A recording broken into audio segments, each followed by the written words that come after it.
Okay, bibigyan ko lang po kayo ng paalala na sa darating na June 20, 2026 ay magmumulta na po ng 5,000 pesos ang hindi pa makapagpalit ng plaka.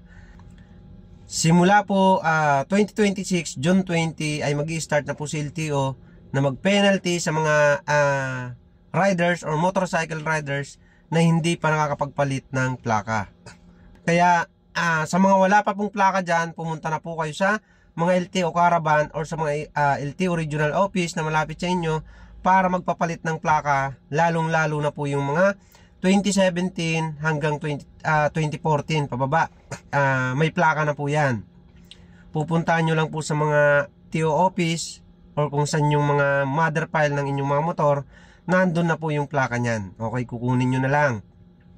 Sa mga 2018 naman pataas, ay makipag-coordinate po kayo sa mga dealer at sa mga regional office ng malapit sa inyo.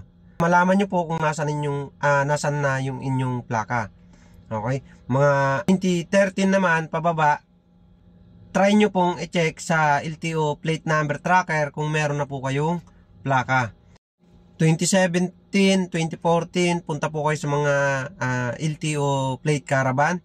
Meron na po kayong plaka, kunin nyo na po. Sa mga 2013 naman, pababa, check nyo po sa LTO tracker kung nasan po ang inyong mga plaka.